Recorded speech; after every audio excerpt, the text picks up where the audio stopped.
ટાણાની સ્વામી વિવેકાનંદ સ્કૂલમાં સ્વામી વિવેકાનંદ યુવક બોર્ડ દ્વારા દિગ્વિજય દિવસ મનાવાયો.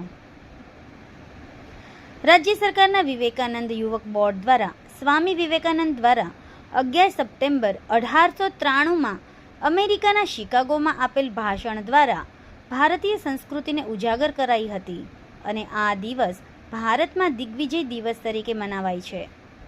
યુવક બોર્ડ દ્વારા દરેક તાલુકામાં યોજાયેલ કાર્યક્રમ અન્વયે ટાણાની વિવેકાનંદ સ્કૂલમાં યોજાયેલ કાર્યક્રમમાં રવાણી વિદ્યાલય પાલીતાણાના સંચાલક નાનુભાઈ ડાખરાએ મુખ્ય વક્તા તરીકે દિગ્વિજય દિવસની માહિતી આપી હતી.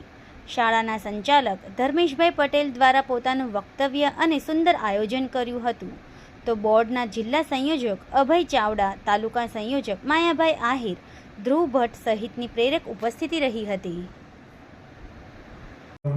તમામ શિક્ષકગણો અને આપ સર્વેનું હું શ્રી માનવ વિકાસ ફાઉન્ડેશન ટ્રસ્ટ દ્વારા સંચાલિત શ્રી વિવેકાનંદ સ્કૂલ શાળા પરિવાર વતી આપ સર્વેનું સ્વાગત કરું છું.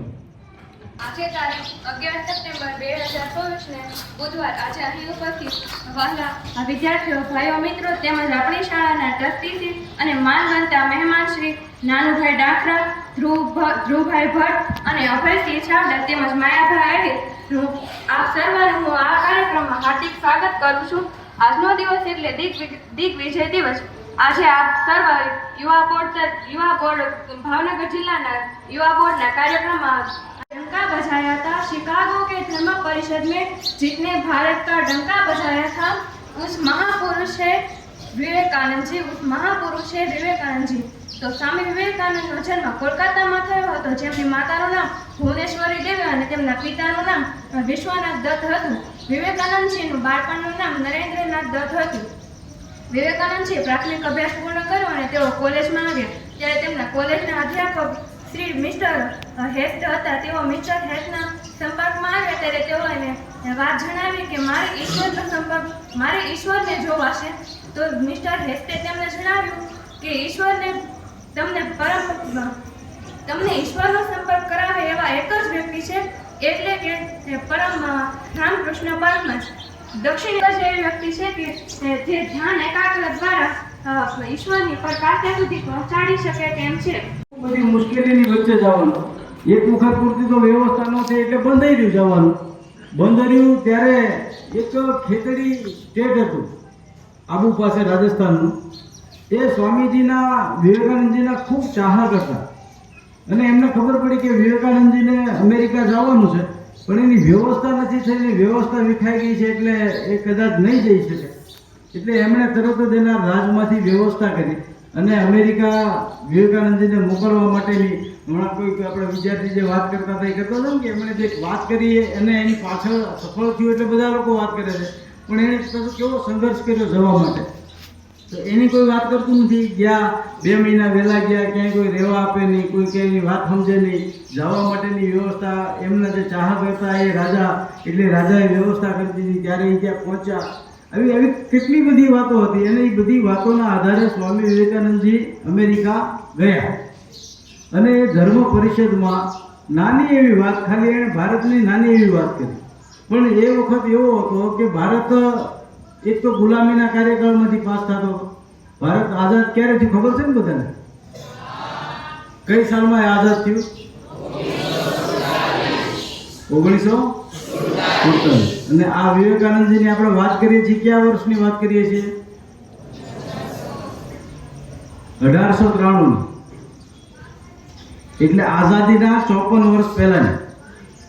ત્યારે આઝાદી હતી નહીં એટલે અંગ્રેજોની ગુલામી વાળી આખી સ્થિતિ હતી. એટલે એમાં ભારતની કોઈ વાત કરવી હોય વિદેશમાં જઈને, એમાં એક ભારતના ધર્મની વાત કરવી હોય એટલે તો ખૂબ અઘરું હતું.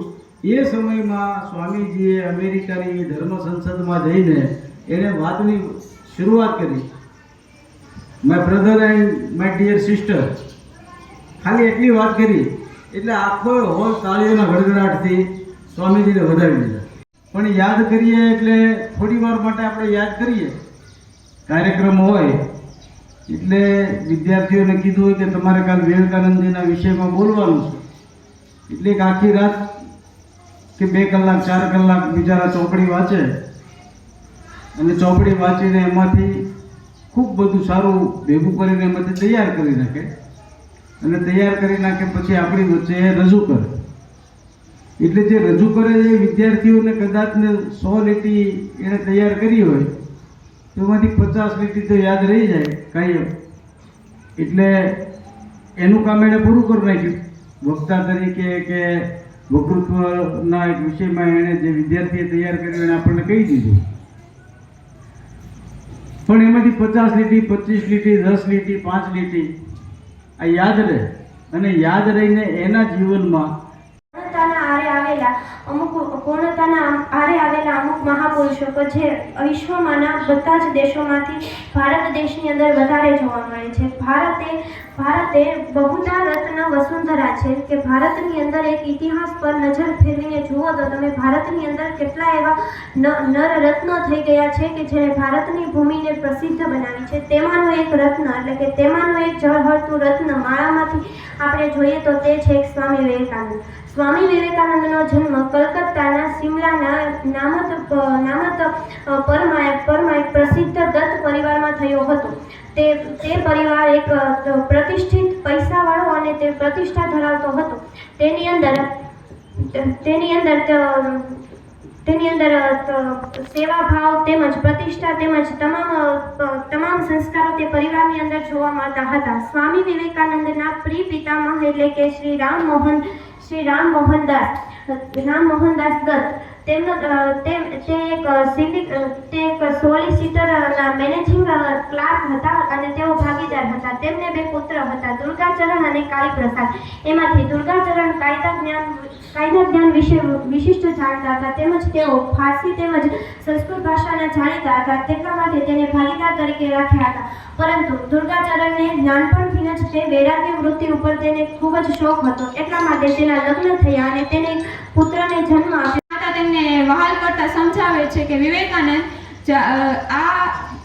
હનુમાનજી આ છે તે રામ ભગવાનના કાર્ય માટે ક્યાંક બીજે ગયા હશે એટલે તને મળવા માટે ત્યાં નહીં આવે. અને આ વાત માની સાંભળીને વિવેકાનંદ આનંદિત થઈ ઉઠે છે. આ વાત ઉપરથી આપણને એટલું જ જાણવા મળે છે કે નાનપણમાં રોપાયેલા સ્વામીજીના જીવનમાં શ્રદ્ધા અને ભક્તિના બીજ આજે પણ તેમના જીવનમાં વટવૃક્ષ થઈને વિસ્તર્યા છે. અસ્તુ.